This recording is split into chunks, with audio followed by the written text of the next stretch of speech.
নমস্কার, আজই হলো 26শে আগস্ট 2025। ইতিমধ্যে আমাদের কাছে বিগ ব্রেকিং নিউজ পৌঁছে গেছে। বাংলার বাসিন্দাকে আসামে এনআরসির নোটিশ।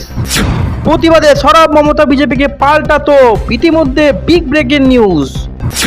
আসামে পশ্চিমবঙ্গের এক বাসিন্দাকে বিদেশি বলে চিহ্নিত করার চেষ্টায় সরব হলেন মুখ্যমন্ত্রী মমতা বন্দ্যোপাধ্যায়। মঙ্গলবার সকালে একটি সোশ্যাল মিডিয়ার পোস্টে তিনি অভিযোগ করেন, এই ঘটনার মধ্যে দিয়ে বিজেপি সরকারের পশ্চিমবঙ্গীয় জাতি নাগরিকপঞ্জি এনআরসি চাপিয়ে দেওয়া ছক কষেছে। সেই সঙ্গে মুখ্যমন্ত্রী সমস্ত বিরোধী দলকে একজোট হয়ে প্রতিবাদে সামিল হওয়ার যে ডাক দিয়েছেন, সেই ডাকের অনুপ্রেরণায় 3 জন বাংলাদেশি অনুপ্রবেশকারীদের ছবি পোস্ট করে পশ্চিমবঙ্গে এনআরসির দাবি তুললে শুভেন্দু অধিকারী। এমনটাই জানা গিয়েছে। মমতা বন্দ্যোপাধ্যায়ের অভিযোগের কেন্দ্রে রয়েছেন কোচবিহারের দিনহাটার বাসিন্দা উত্তম কুমার ব্রজবাসী। তার পুরনো ভোটার তালিকায় ছিল এবং তার বৈধ পরিচয়পত্র রয়েছে। তা সত্ত্বেও অসম সরকার তাকে কেন বিদেশি বা অবৈধ অনুপ্রবেশকারী বলে সন্দেহ করে এনআরসির নোটিশ পাঠিয়েছেন। এমনটাই জানা গিয়েছে। এই আচরণকে মুখ্যমন্ত্রী গণতন্ত্রের ওপর পরিকল্পিত আক্রমণ বলে অভিহিত করেছেন।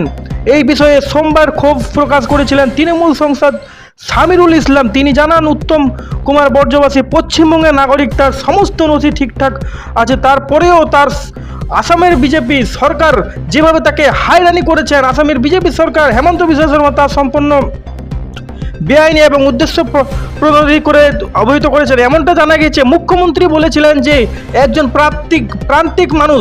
প্রান্তিক মানুষ যিনি 50 বছরের বেশি সময় ধরে এই বাংলার বসবাস করেছেন, তাকে আসামে গিয়ে এমন প্রশ্নবিদ্ধ করা হচ্ছে যা স্পষ্টভাবে একটি বৃহত্তর ষড়যন্ত্রের ইঙ্গিত দেয়। এমনটা জানা গিয়েছে। উত্তম কুমার ব্রজবাসী উত্তর রাজবংশী সম্প্রদায়ের মানুষ, সে কথাও উল্লেখ করেছেন মুখ্যমন্ত্রী। তার দাবি, প্রান্তিক মানুষদের ভয় দেখিয়ে তাদের ভোটাধিকার কেড়ে নেওয়ার যে চেষ্টা চলেছে, এটা এক নোংরা ও উদ্দেশ্যমূলক রাজনীতি এই উদাহরণ। এমনটাই জানা গিয়েছে। সর্বশেষে বিজেপিকে করা ভাষায় সতর্ক করে মমতা বলেছেন, যদি কেউ ভারতের সাংবিধানিক কাঠামোকে ধ্বংস করতে চায় তবে বাংলা কখনো চুপ করে থাকতে পারবে না। এমনটা জানা গিয়েছে। মুখ্যমন্ত্রী সরাসরি বলে দিয়েছেন, আসামে এনআরসির নামে পশ্চিমবঙ্গের নাগরিকদের হায়রানি নিয়ে এই ঘটনাকে নিয়ে ঘিরে রাজ্য রাজনীতিকে উত্তেজনা তৈরি হয়েছে। প্রসঙ্গ বাংলা বলার জন্য ভিন্ন রাজ্য গিয়ে লাগাতার হেনস্থার শিকার হচ্ছেন পশ্চিমবঙ্গের পরিযায়ী শ্রমিকরা। এমনটাই জানা গেছে। এ নিয়ে আগেই তারা সরব হয়েছেন। মুখ্যমন্ত্রী মমতা বন্দ্যোপাধ্যায় বলেছেন, উড়িষ্যা, গুজরাট সব বিভিন্ন বিজেপি শাসিত রাজ্য এই ধরনের ঘটনা ঘটেছে। এমনকি বাংলাদেশে পুশব্যাক করার মতো ঘটনাও ঘটেছে। সেই অবহেই এমন ঘটনায় ফের সরব হয়েছে মুখ্যমন্ত্রী মমতা বন্দ্যোপাধ্যায়।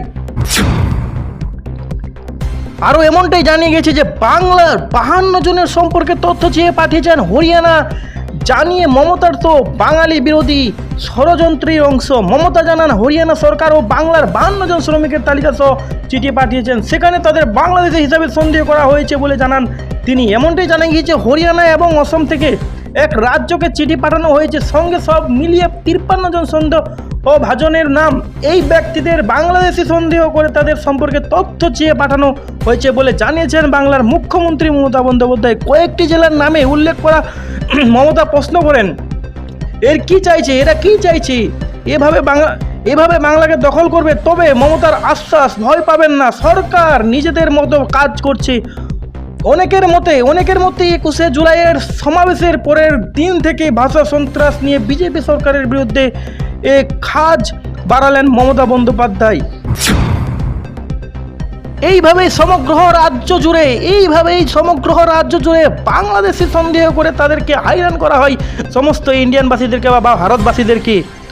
কি বলতে যাচ্ছেন মুখ্যমন্ত্রী এই বিষয়ে, তা এখনো সম্পূর্ণ জানা সম্ভব হয়নি। আবারও আমরা পরবর্তী নিউজ খুব শীঘ্রই নিয়ে আসছি। এই ব্যাপারে মুখ্যমন্ত্রী মমতা বন্দ্যোপাধ্যায় কি বলছেন। আজকের জন্য এতটাই। ভালো থাকবেন, সুস্থ থাকবেন, ধন্যবাদ।